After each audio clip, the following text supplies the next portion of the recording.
Welcome back to the Pokemon VGC UK National Championships. We are approaching the final game of this tournament. It's been an insane ride from the beginning to the end. You guys have been following all the action, both on VGC, TCG and Pokemon Tournament Series. But yeah, in terms of social media, you can tweet at us some more and connect with us some more, because tell us how you felt about this entire tournament. We thought it was crazy. Some crazy things have been happening. We've seen some crazy Pokemon. But yeah, on youtube.com/Pokemon, facebook.com/Pokemon, subscribe and like those pages respectively, and then twitter.com/Pokemon News UK, follow that as well, and tweet at us with the hashtag #PlayPokemon. Yeah, who are you rooting for in that amazing final matchup? Alejandro, the player from Spain that made it to lovely Liverpool just to play in this tournament, and or the dark horse Ethan Hall. In fact, I'd rather talk about Ethan Hall, because he was very off-grid in terms of regional appearances. He went to the London regionals, got top 8 there with a very interesting Rocky Helmet Garchomp set. And yeah, today he's come out and really impressed the scene with a unique pick on that team. Yeah. His team consists of Xerneas, Groudon, Kangaskhan, Gengar, Mungus, and especially Latios. Yeah, not quite the Garchomp, but this time another dragon buddy of Garchomp, I guess. Latios, not something we've seen too often. I did not actually commentate over any of his games, but I watched them. So yeah, that Latios, he really likes leading off with that, just spreading some damage, and it's been working for him very, very well. Yeah, I'm absolutely loving the Latios, and he was able to tear down some of the tournament favorites, for example, against William Tansley in that semi-final. And yeah, I'm sure in the Swiss round he also had faced a lot of tough challenge. So even though Latios is probably not something you would have expected here, there's definitely no way to take away any credits of him, since there was such a tough tournament. Players played like 30, 40, maybe even more games, since all the way it was best of 3, and you can't get through such a tournament just based on luck or anything like that. And yeah, his team was just very cleverly designed. And but really nice. Speaking of going through a tournament, Alejandro Gomez, he has had a tournament and a half, 13 rounds of best of 3, and he has not dropped a single round. He has dropped a couple games, but hasn't lost a single best of 3 throughout the weekend. His team consists of Kyogre, Groudon, Thundurus, Kangaskhan, Salamence, Cresselia. It's a very, very common team, I would say. I would call this the new Big Six. I don't know if I would go that far. I mean, of course, if you go with Kyogre and Groudon, then something like Thundurus and Salamence are picks that a lot of players have been picking up. But as for the Kangaskhan and the Cresselia surprisingly has like a lot of more usage than Bronzong that a lot of people predicted to be important here as well. But I mean, it's definitely a very strong team. And going over his accomplishments, that list is just a little bit longer. I don't want to read out everything of that, but you can see how much experience he has. There's not many players who have more accomplishments than Alejandro Gomez. Easily, one of Spain's best ever players in history. Yeah, one of Europe's best players in history, definitely. Very, very clever about the game. Also, if you talk to him about like positioning and so on, he always has like a clear mind, and like, I don't know, I'm just a fan. I don't know. But Ethan, he also his bulky Xerneas and bulky Groudon. That was something that I was toying around a little bit with, since early in the format, everybody thought that your Xerneas has to be super fast to contest other Xerneas. Yeah. But if you're setting up the Geomancy anyway, the way Ethan plays it is more in a way where he'll take a little bit of damage before he's able to get up that Geomancy, but once he gets it up, and you hear the crowd potentially it's going the wild. finals. Give it up. I mean, wow. Yeah, and Twitter us again with the hashtag #PlayPokemon. Tell us who you're supporting for this final. One last time, Ethan Hall versus Alejandro Gomez. I don't know what to expect from this matchup. Ethan Hall has been battling through double primal teams all weekend, I can only assume. This is one crazy matchup, and I can't wait to see who gets crowned our national championship champion. Yeah, I mean, basically, I think this matchup comes down to whether Ethan is able to get his Xerneas into a good position, get up that Geomancy. His opponent's team only has one resistance to fairy type attacks, and that is that Groudon. Whenever I'm running like a Xerneas scheme kind of team and I see, okay, they have Cresselia and not Bronzong, I'm immediately happy. We didn't see too many Bronzong here, and Ethan was able to make it through this tournament, so I guess, yeah, he hit those matchups where he could definitely play and contest with their opponents, but Alejandro, of course, being the player he is, I'm sure he has some tricks up his sleeve to stop that Xerneas from, yeah, dealing all the damage.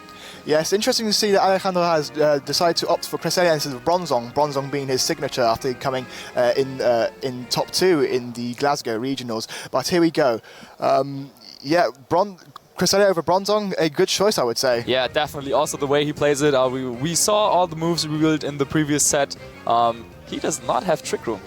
He does not have Trick Room? Yeah, no, he does not have Trick Room. He opts to go for Thunder Wave, Icy Wind, Gravity, and Skill Swap.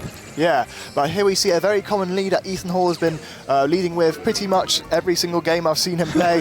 Latios and Groudon, while Alejandro does lead with the Groudon and the Thunderous. The Salamance's Intimidate does activate and does reduce Ethan's Groudon's attack, and also the Latios' attack, but that barely matters. I wouldn't be too surprised if we just saw like a Thunder Wave coming out into that Latios, which is something that William Tansley also tried. However, he was not able to really take those games off of even though with his dual primal teams in the semifinals, it looked like he always had like he was like in control for the entirety of the match, but then at the very end, when Kangaskhan and Xerneas hit the field, like Fake Out Geomancy or Frustration Geomancy, and all of a sudden that Xerneas just wrecked through the team. So yeah, Alejandro, I don't think he was able to see those games, but yeah, I'm pretty sure he has an idea of what is coming there.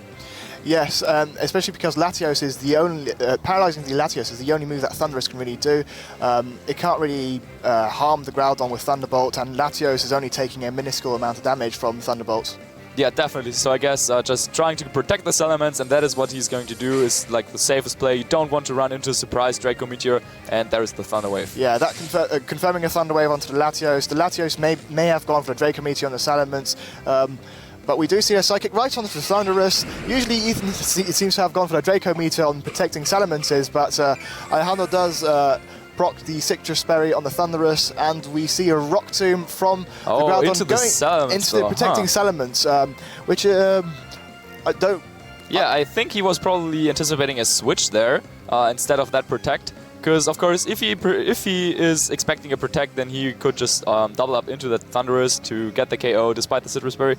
Though, I'm not even sure if Rock Tomb would have been enough, but yeah, he could have also gone for Fire Punch if he has that. But yeah, Alejandro can definitely be happy with that turn. He got off that Thunder Wave and didn't take too much damage. I mean, the Citrus Berry is gone now on Thunderous, but Thunderous is not the most useful thing in this situation anyway. He could try to preserve it for later on to get a Thunder Wave off onto the Xerneas, but it'll be tough because you don't really want to switch anything in on that ground. And speaking of switching, we see no switches from either side of the field. The Salamence does decide to Mega Evolve, deciding to not preserve the Intimidate for later. We do see a Double Edge onto the Latios. Will it knock out? And it gets the KO. It does pick up the KO. Latios does go down, and this Thunderous can't really do much to the Groudon. The Thunderbolt's not affecting the Groudon at all. We do see a Fire Punch right into the Thunderous. Does it knock out? The Intimidate barely hangs in there. The Intimidate is paying dividends there, and the Thunderous clings on there with just a slither of health. So Alejandro did not expect, or wasn't sure if whether Double Edge would be enough to knock out that Latios, and he wanted to make things absolutely sure, so he did not think about switching, for example, into his Kyogre, which could have been a good play to keep Thunderous around for later on. But he did not decide to do that, and yeah, now I'm thinking myself, like, what does he have in the bag? If he has both Kyogre and Groudon, then potentially that Xerneas could be really problematic. But because if Thunderous goes down, he does not have any way to contest it in terms of speed. And yep, speaking of it, there is the Xerneas coming in. Yes, the Xerneas has come in, but it is still a little bit threatened by the Thunder Wave. Yeah, definitely, but something he could do is, for example, just protect Xerneas and switch out the Groudon into either the Kangaskhan or the Amoonguss, depending on what he chose to bring in the back. And yeah, Alejandro has to like make a read and catch that switch if he wants to like prevent that Xerneas engine to start. Yeah, Or, I mean, Ethan does also run into the risk of having the Thunderous protect on his own protect. yeah, but of course, if he switches into Amoonguss or Kangaskhan, then he can go for Rage Powder or Fake Out. But actually, he decides to withdraw the Xerneas. Okay, I'm not sure if Alejandro is too happy with that play. Yeah, there seems to be a bit of a... yeah, we do see a Protect burning on the Thunderous. Very cleverly done by Ethan. We do see a Hyper Voice. It's going to do a hefty chunk to both of these Pokemon. About the same amounts, and a very good prediction from Ethan's end. Wow, going for what the a Rock risky Tomb. play though from Alejandro. He did not care about that Xerneas at all. He was so sure that that was going to go for that Protect that I mentioned earlier. And he also wanted to have his Thunderous around for a little longer. So yeah, with that Hyper Voice, for example, if Ethan's last Pokemon was Amoonguss and not that Kangaskhan, then that would have done a lot of damage. And yeah, he could have knocked it out the next hit probably. But yeah, the Rock Tomb coming out on the Salamence, so good play on Ethan as end as well. So yeah, both players, yeah, I don't know, still trying to look for that crucial moment where they can really swing this battle in their favor. Yeah, and Salamence does withdraw as it is now slower than the Kangaskhan. The Thunderous is in Fake Out range, so maybe it wants to switch out as well to preserve the Thunder Wave for Cresselia later. But we do see the Kangaskhan Mega Evolving. It is... both of these targets are good Fake Out targets, and we see a Thunder Wave. We don't see a move at all from the Kangaskhan. Yeah, no Fake Out coming out, and yeah, as I mentioned, Alejandro actually did bring that Cresselia to have some sort of speed control against the Xerneas potentially, but just the frustration coming out. So yeah, he was probably anticipating a Protect here, a switch here, but nope, didn't happen. Now he just basically took that Thunder Wave for free, and Cresselia's Levitate makes it avoid that Precipice Blades, and yeah, what a great turn for Alejandro. Yeah, it is a good turn for Alex, but Ethan still has that Xerneas in the back. It is at full health, it is very, very bulky, and, you know, the Thunderous is now gone, so... Yeah, it's really important to see whether he brought his Groudon or the Kyogre in the back. I would assume that it has to be that Groudon, but if he has Kyogre, then Xerneas can definitely pull through this game. Groudon, however, yeah, it is like it resists the Fairy type attacks coming out from Xerneas, and yeah, can have like Precipice Blades and Fire Punch to do a lot of damage. But yeah, then again, we saw Ethan's Xerneas take physical attacks pretty well. Yes, this Salamence is at risk of getting Sucker Punched by the Kangaskhan, and a Rock Tomb will also knock it out. Yeah, so will be a tough turn. Alejandro probably trying to get off some more sort of speed control on the Cresselia, but he doesn't want to lose too much HP on it before the Xerneas hits the field. So a very interesting situation. And we do see the Sucker Punch from the Kangaskhan onto the Salamence. Does not quite knock it out. So even with the critical hit. hit. Very, very close. Salamence does go for a double edge. The double edge will go into the Kangaskhan, will probably knock it out, but it does knock itself out in the recall, most likely. Yes, we do see the HP bar drop down, and both Megas are down. The Groudon hasn't even moved yet. What does the Groudon go for?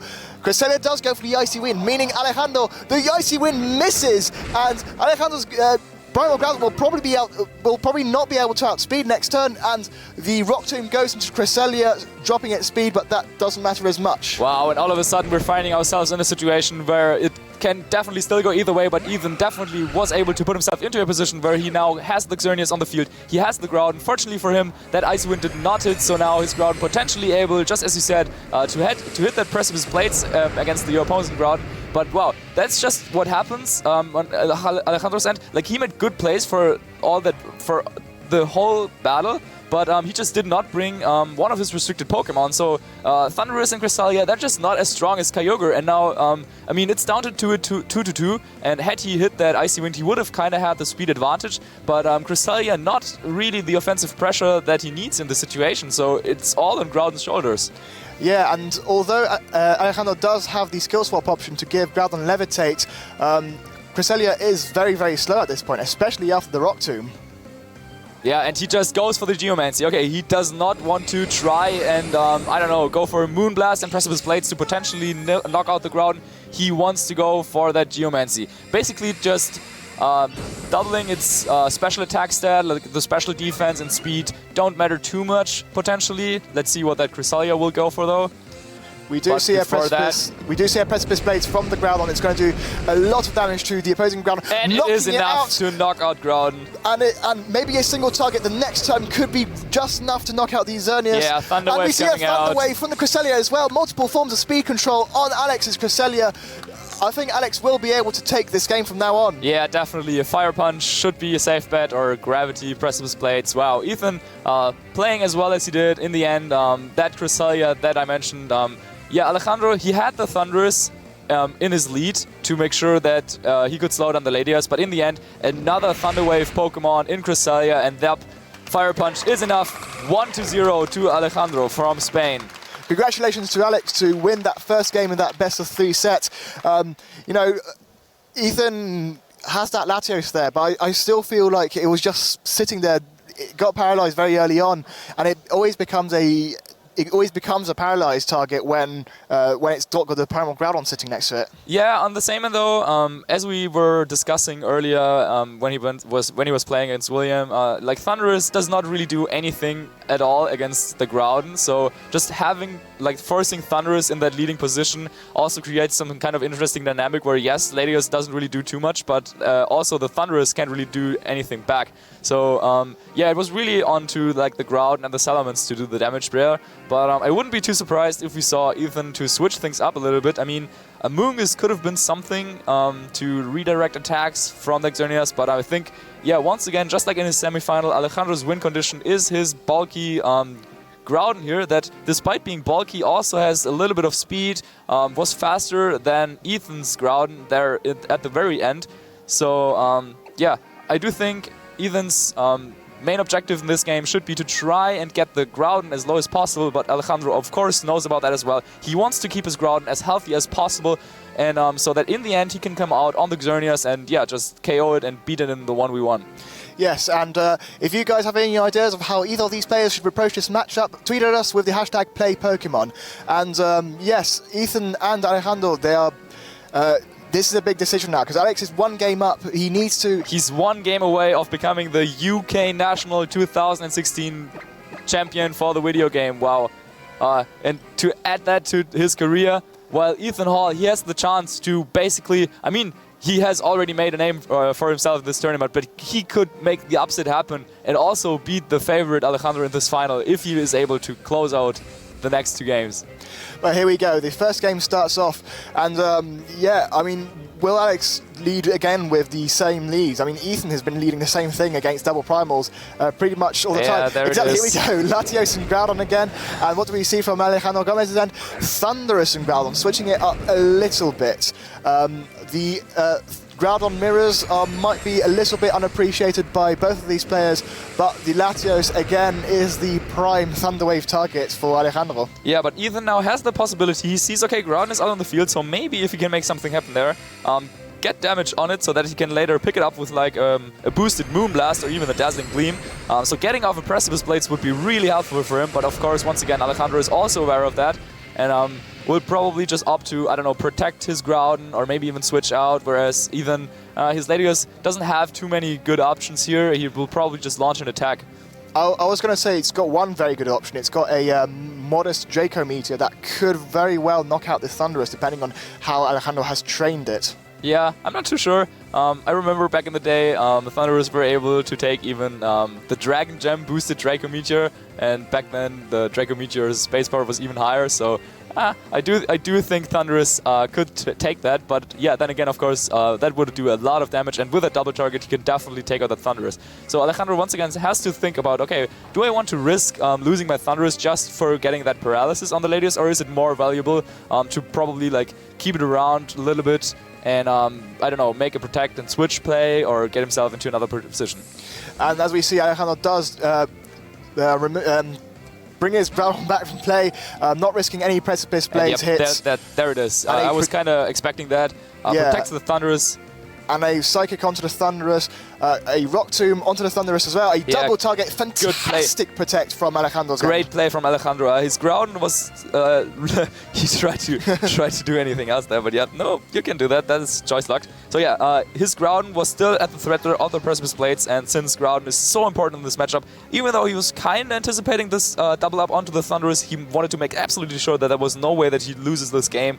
Turn 1, let's say, to Draco Meteor and Precipice Blades onto the ground. So the switch in Cresselia makes a lot of sense from this defensive synergy, but also now the fact that he has both his Cresselia and his Thunderous on the field. He can launch like a Thunder Wave as well as an Icy Wind, get himself the speed advantage and so on. So he's looking really strong here. Yeah, and a Kyogre switching would be very, very good as well, because Groudon's only viable options right now would be to Fire Punch. So maybe we could see some predictions there, but we do see the Latios switching out, maybe fearing the Thunder Wave. The Kangaskhan comes anyway, it's going to be able to provide for the Fake Out pressure, and we see a Thunder Wave onto the Kangaskhan. That Kangaskhan is going to be paralyzed, but the Fake Out pressure is still there. Meanwhile, this Cresselia goes for the Icy Wind, hitting both targets and speeding and slowing both of them down. Something tells me that Groudon is a little bit slower than that Cresselia because it has moved. It is moving later, but we do see a Rock Tomb onto the Thunderous. Is going to do a decent chunk of damage. Is that a critical hit? That was a critical hit. That's big, because even after an Intimidate, Groudon will be able to knock out the Thunderous with yet another Rock Tomb. Yeah, but Thunderous probably not the most valuable player in this game anymore for Alejandro. It did its job. It was able to get that paralysis on the Kangaskhan, not on the Latios, but then again he also has the Cresselia and potentially... yeah, depending on what he brought in the bag, Kyogre is also not the worst choice against that Choice Scarf Latios. So yeah, Thunder is probably not as important, but like at the moment there is not too much his Thunderous can do. We know for a fact that his Cresselia does not opt to run Protect, since yeah, most players don't. So he doesn't really have a great way to do damage right now. Whereas Ethan, he could go for a Fake Out, but he could also just say, okay, like I'm just going for Precipice Blades to try to call some switches and a Frustration or something. But he switches out. But we do see the Groudon switching out for the Latios and the Kangaskhan Mega Evolving. One of these targets on Alex's end is probably most likely going to be taking a Fake Out, and it's going to be the I would be surprised if it wasn't the Thunderous after switching in Latios. Yeah, that was a very, very good play by Ethan. Just knocking out the Thunderous. Meanwhile, a skill swap with the Kangaskhan, taking away the parental bond. Very good idea. It means that the Cresselia may not have the Levitate to give to Groudon anymore, but a Groudon with parental bond is not something you really want to face. Yeah, I was about to say, okay, definitely cool to take parental bond, but now, and Salamence is his last Pokemon, so he did not bring Kyogre. Yeah, so taking away parental bond is definitely a good idea, but he loses that option to skill swap Levitate onto his own Groudon. Depending on how this match will work out, I mean, he could skill swap his Groudon regardless, but yeah, parental bond does not affect Precipice Blades. But yeah, we will see how this works out. Salamence definitely a nice switch here, but I think it's pretty obvious, so to say, that he would like to protect Salamence and get off some sort of speed control like Thunder Wave or even Icy Wind to slow down that Latios a little bit. But yeah, maybe Ethan feels confident to just go for that Draco Meteor, and Alejandro, I don't know, maybe predicts the switch and goes for something like a Substitute or just Hyper Voice. This could be an opportunity, though. Yeah, I would personally say that Icy Wind would be the safer form of speed control, because even if Ethan does switch, the speed still gets reduced. And he stays in there? Yeah, we see no switches at all. Alejandro Mega Evolves his Salamence, and we see a Protect from the Salamence. Relatively safe play. Maybe Ethan has predicted that and gone for the trick! Tricking the Choice Scarf onto the Cresselia, locking it into one move. It's probably going to be Icy Wind, so not the worst move to get locked into. Yeah, I don't think Alejandro is too sad about that happening. Now, yeah, Latios also, without that Choice Scarf, would have been slower than the Salamence anyway. So even without that Icy Wind, like imagine that Mist or something, yeah, he would have given that sort of speed control away. And even like if he switches out the Latios now and comes back in later on, he won't be able to outspeed the Salamence at all. But maybe he thought that the threat of skill swapping around stuff and, I don't know, was a little bit yeah, too big there. And locking Cresselia into the Icy Wind can actually be yeah, like an opportunity for later on to get Xerneas into a position where it can go for the Geomancy. Since looking at the board, Alejandro still did not really find like ways to deal like a lot of damage. He was able to like get the paralysis on Kangaskhan. Latios is now a little bit, well, like slowed down, but that was also on Ethan's behalf. So he really needs to start finding a way where he can stop Ethan from disrupting even further, so that then Ethan can bring out his Xerneas and potentially take this game. But we see Cresselia switching out, not fancying being locked into the Choice Scarf Icy Wind, and the Groudon does switch in. We see we see a double edge from Alejandro's from Salamence. As we saw before, it does knock out the Latios. What does this Kangaskhan go for? Either target could be taking a Frustration, and we do see the Frustration right onto the Salamence. It's not going to do quite enough because of the parental bond that was taken away a couple turns earlier. Yeah, Kangaskhan without parental bond, definitely not as threatening, but still able to deal a little bit of damage at least. Latios was really not doing anything anymore for Ethan, so he just lets it faint. Definitely wouldn't have been a good idea to switch into his Xerneas or the Groudon to take a lot of damage from the Salamence. But now he kind of has to think about what he can do in this position.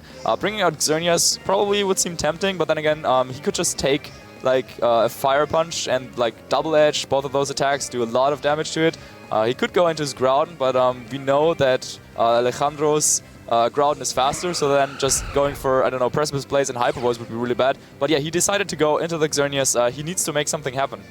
Yeah, the Xerneas does switch in here, but it is at risk of getting hit by both the Double Edge from the Salamence and the Precipice Blades. Intimidate support would be very, very nice for Ethan right now. Yeah, also something else to mention, the turn before where he switched out the Cresselia that was locked into Icy Wind was positionally wise like a really good choice. Getting out the Groudon, first of all, at the first I was thinking about, do you really want to take some damage? But he reduced his opponent's damage capabilities anyway by taking away a parental bond, and he wanted to make sure to have some offensive pressure again once that Xerneas hits the field, and that's exactly what he did. And as we see, the Kangaskhan switches out, preserving the fake outs for later, and we see the Groudon come in instead. Xerneas goes for the Protect, which I feel was which is a good play because it is a nice double target. The Double Edge goes right into the Protect, and we also see a Fire Punch also into hitting the Protect. Wow! What okay. a fantastic Protect from Ethan. We've had two great Protects in the same set in the same game. Yeah, that was definitely needed for Ethan. Now there was a chance that Alejandro would just go for Precipice Blaze and Hyper Voice.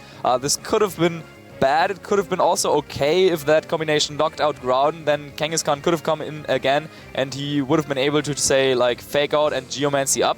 But now, the way the position works now is that Xerneas still needs to find a way to get around that double target, which is still threatening, because Groudon from Alejandro will outspeed Ethan's Groudon, so he won't be able to threaten knocking that out, and Salamence obviously being the fastest Pokemon on the field right now. So, and I think he really needs the Xerneas to be able to take that game, or he would try to, I don't know, take out the Groudon and then take the game with Kangaskhan.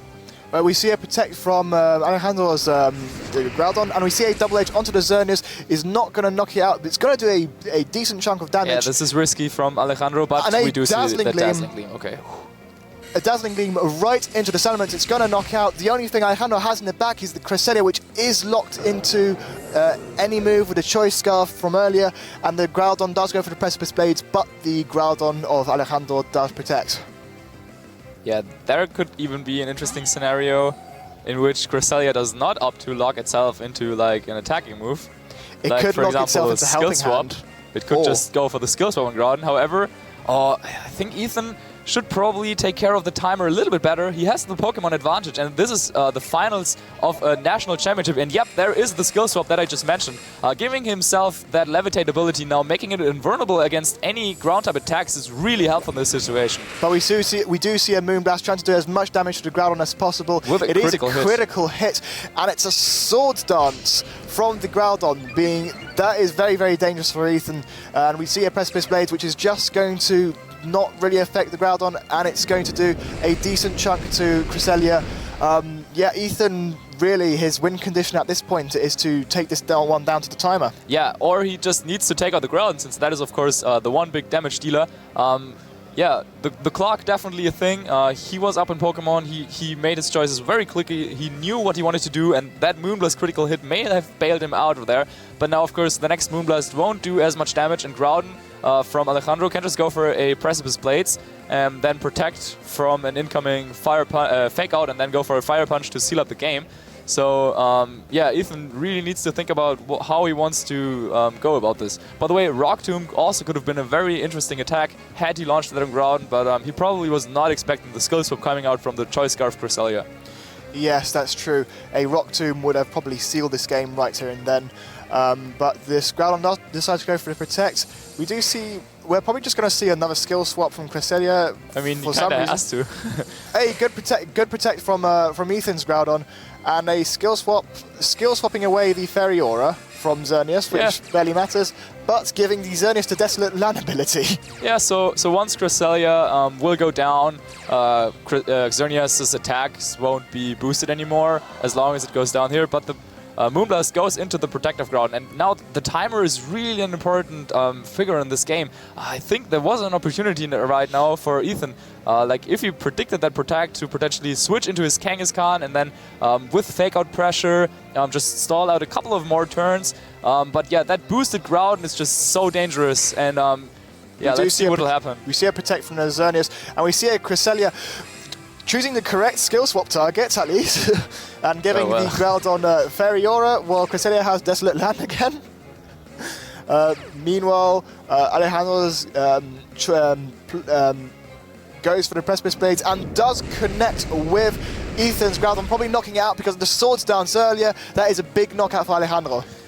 Once again, I think Ethan needed to make a play there, potentially, I don't know, bringing in the Kangaskhan at some point, but then again, it's always like so risky to see your opponent with that boosted Groudon. And right now, there's still an opportunity, though, for him to take this game to timer if he chooses the right target to Fake Out and, yeah, goes for the Moonblast with Xerneas, I guess. Since there won't be too much time left. Yes, either trainer could really take this one down to time, depending on who protects and which target the Ethan fakes out with the Kangaskhan. The Xerneas being relatively bulky, neither of these Pokemon want to take a Precipice Blades from the Groudon, but on the same end, the Groudon doesn't want to take a Fake Out and a Dazzling Gleam / Moonblast. Yeah, definitely not. But I think at this point, maybe even Alejandro could try to take this game to timer. He just needs to find one knockout this turn. But yeah, if the Fake Out, as you said, goes into that Groudon, then he can't go for it. So therefore, he goes for the Protect. And now, did Ethan call that and go after the Cresselia? He did not. He does not go for the... And there's a skill swap taking away the Parental Bond from the Kangaskhan. What do we see from the Cresselia? Something big that Xerneas could do right now is go for the Geomancy. And we do see the Geomancy. I think that's a little too late. The time is running out. Time is running out, but he needed to attack that turn. A Moonblast could have knocked out the Groudon. He absolutely needed to attack that turn. That is heartbreaking. Yeah, he must have not noticed that the timer is running out like that. And as long as Alejandro's HP percentage in his team is higher than his opponent's, then he would be able to take this game, but it's really tough to tell. Kangaskhan, of course, being the healthiest Pokemon on the field, but the Xerneas is like really damaged, so yeah, Alejandro just has to let time run out, since now against that boosted Xerneas he cannot really do anything else, and we will just see how this game will end. Wow, what a clutch finish. I'm not entirely sure who's going to win this one via timer. My guess it's Alex, because he's the one. Oh, we do see a Sucker Punch. What a Moonblast. What? Ethan takes the game. Ethan takes the second game. Why? He attacked? What? Wow. What a mistake. He just had to let the time run out. Okay, so I don't understand how this works. Okay, so how this works is there's a comment time and a battle time, and once the battle time hits 0, even if the comment time is still going on, the battle will immediately end. Yeah, he's hitting himself there. Yeah. He was just too excited, and just like 1 second too early, he was like, okay, battle time is at 0. I just clicked, but apparently it was not. So. Wow, we'll go to a Game 3. Yes, we are going to a Game 3. A upsetting mistake from Alejandro Gomez. But I mean, we're not entirely sure if he would have won that game. Like, it still would have been close. Like, it comes down to the HP percentage, but still. Someone could probably run a calculation on that. If you've got the correct calculation on who would win that game by tire, tweet at us with the hashtag #PlayPokemon while we go into Game 3. On the one hand, I'm like, like incredibly sorry for Alejandro, like if he would have won the game, because that is just like such a human error to make. But on the other side, we're going to go to see Game 3 of this exciting series, and oh my gosh, I did not expect that. This is the final game of the UK National Championships. After this one game, our national champion will be decided. After all those battles, like so many players, so many battles from different countries coming together to Liverpool to battle it out, to play it out. Who is the best player in the UK, in Europe at the moment, in attendance at least? Yeah. So, and now it comes down to this best of one game away. Both of them are from this championship. And give it up for Ethan Hall and Alejandro Gomez.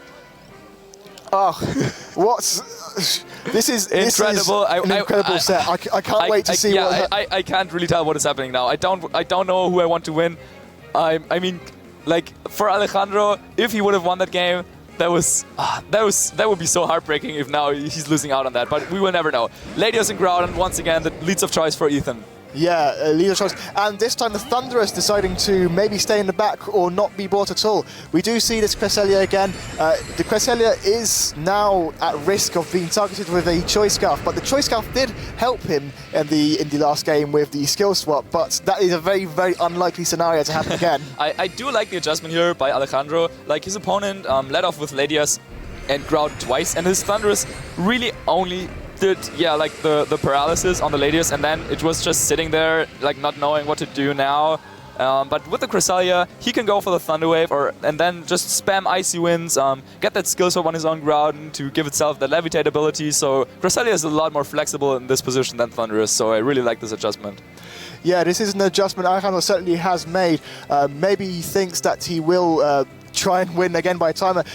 I mean, starting with Groudon and Cresselia is a very, very defensive way to start. Yeah, I mean, if, like, in the game 1, you would probably not lead this, since your opponent could do something like, I don't know, just Kangaskhan and Xerneas and, like, put yourself in a position where they can set up the Xerneas right away, and then you will take a lot of damage with the Groudon trying to defend that. But yeah, Alejandro making the adjustment here, and let's see how it will unfold. And Ethan brings back the Groudon, probably not wanting... Memento coming out. Ooh, that's not something we've seen so far. Now, Memento will make that Latios faint, but the special attack and the attack and he's setting up for Xerneas. He wants to go for Fake Out and Geomancy. We see a skill swap, but it barely matters because Ethan decides not to take back his Groudon. He saved it all the way in the finals for the last game, and Swordan's coming out, bringing back its attack stat to neutral. Okay. Yeah, but the Precipice Blaze won't be doing as much as Alex would want in the next turn. Ethan has set up this Xerneas Kangaskhan setup beautifully, sacrificing his Latios in that way, and I don't know which targets Ethan wants to fake out.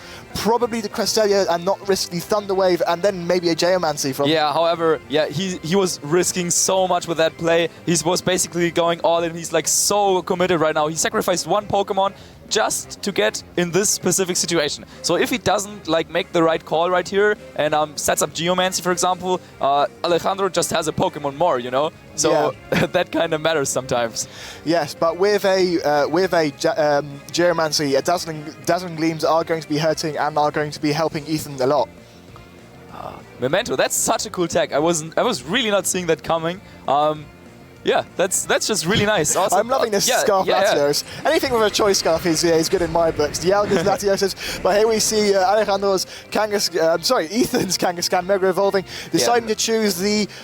who does he target with the Fake Out? Targets the Cresselia with a Fake Out, not wanting to be Thunder Waved on the Xerneas, and we do see a Geomancy from the Xerneas. Xerneas is absorbing power, and at the end of this lovely, lovely animation, will be at doubled special defense, special attack and speed.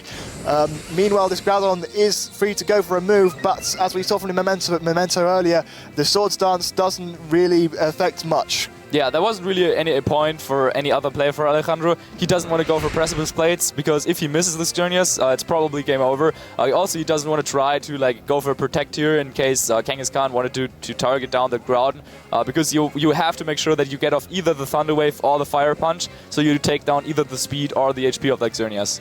Yes, but right now Ethan's in a dangerous position because I wouldn't be surprised if Alejandro double targets the Xerneas with a Thunder Wave and another Fire Punch because the combination of Kangaskhan and Xerneas can only knock out one Pokemon in the field. Yeah, but he can go for Protect. So yeah. or he could also just, if Alejandro decided to like switch out or Protect or make a passive play, he has the capability to take out either of Alejandro's Pokemon with a double target with, say, Moonblast and Frustration. So if Ethan definitely has given himself a chance to take home this title. We get a Moonblast from the Cresselia. Yeah, that is not what you wanted to see here. And a Frustration onto the Cresselia as well, probably knocking it out most likely. What do we see from the Groudon? Do we see a Precipice Blades? He was really hoping to see a Protect there, the but Hard nope. Strike Light goes away. Will the Fire Punch, the Precipice Blades? It misses the Xerneas! Oh my gosh! Xerneas being boosted, still hanging in there. Kangaskhan taking around 50% of its health, but that was not the primary target Alejandro was looking for there. Maybe he was calculating for a potential, like, if Xerneas goes down, the sun is gone, then Fire Punch might have not been enough, but I don't know, it would have been really close. So, but that is such a unique situation. I've never seen that before. Yeah, the Thunderous spells disaster for Ethan though. A Thunder Wave on either target though can really ruin him at this point. Yeah, this miss could have very well cost him the championship, but he's not out yet. He does have his Thunderous. He does have the possibility to go for like a Thunder Wave to slow down the Xerneas. So he did indeed bring both Thunderous and Cresselia, however, this time like in reversed order. But yeah, oh my gosh, Ethan definitely happy with that miss, I would assume. Yeah, and the Thunderous, I don't know how bulky it is. I don't know if it will be able to take a +2 Moonblast, but yeah. Yeah, probably not unless it has the Focus Sash. Ooh, yeah, but we did see the Citrus Berry on it earlier. Yes. But we see the Xerneas protecting. And Alejandro really happy about this, so I would assume that he went after the Kangaskhan. Oh no, into the Protect, and Kangaskhan does go for the Frustration onto the Thunderous, doing a lot of damage, proccing the Citrus Berry, but will leave the Thunderous at around about -50% health after the second hit. Yeah, just about, and we see a Fire Punch from the Groudon into the Kangaskhan slot, knocking it out. And it's enough, yeah, even without the sun, same type attack bonus, and that Kangaskhan is out of the field. So now Ethan is down to his last two Pokemon. That boosted Xerneas, that brought him all the way to the finals of the UK Pokemon VG National Championships, and it is the Groudon. Okay. We do see the Groudon. Yeah. It is a very bulky Groudon. It will be able to take a Precipice Blades from Alejandro's Groudon, but a Dazzling Gleam should be just about enough to knock out the Thunderous. I think both, if the timer were a little bit lower, one of them could take it now, but I think we will be seeing... yeah, I don't think this one is going down to timer. Not at all. Alejandro has the possibility to go for a Protect with his Groudon and launch the Thunder Wave into his opponent's Xerneas to slow it down, and if he has his own Kyogre in the back this time and switch things up a little bit from that Salamence that he brought into the previous two games, that would be like a fantastic adjustment on his end, but yeah, we don't know about that yet. But yeah, the Xerneas is the biggest danger for Alejandro yet. He tries to go for the double protect, but it fails. Thunder Wave onto the Xerneas. He did not try to protect his own Groudon though, so yeah, that was a possibility for Ethan to just attack with both his Pokemon. And the Precipice Blade's coming out. This time it connects. This time it connects. Will it knock out the Xerneas? The players are already shaking hands. Xerneas goes down. Groudon takes a lot of damage from the Precipice Blades as well. The handshake has come out. I believe Alejandro might be taking this game. Rock Tomb onto the Thunderous, knocking the Thunderous out. It might not matter. It might be a bit too late. Yeah, now we will get confirmation on Alejandro's last Pokemon, if it is that Kyogre. It is the Salamence, but it doesn't matter anymore. The game is over. He has done it. He has become... The game is over. Your VGC UK National Champion is Alejandro Gomez from Spain. What an effort. Definitely deserved. Such a strong player, such a good team in this metagame. He didn't make any mistakes on the whole stream. Like, wow, what a story. Just such a great performance. 573 championship points, second in Europe, 600 more in the bank. That's doubling his championship point score and ending him at about 1,173 championship points, I believe. He's gone 14 games of best of 3 and he's gone undefeated in this tournament. Alex Gomez is your VGC national champion. We will be back very, very shortly with we'll be back very, very shortly. What an insane game that was. And we will be having an interview with him at the time. So guys, stay tuned. I'm out of breath. But yeah, stay tuned guys. Amazing set. See you in a bit.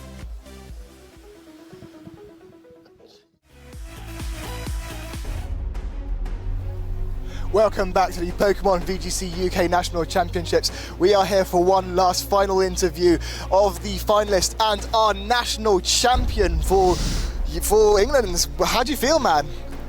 Great. Yeah, I mean, like, you've entered this tournament, our second in Europe with 573 CP. You've doubled that today, 11,173 championship points. That is a lot. That is more than Barish actually did last season. Yeah. So, yeah. Tell us about that game, man. Hey guys, thank you. So, like, you've been using double primals pretty much all season. You started it all in Wakefield with Bronzong, Yep. and Bronzong became popular if you did. But why did you make the switch from Bronzong to Cresselia?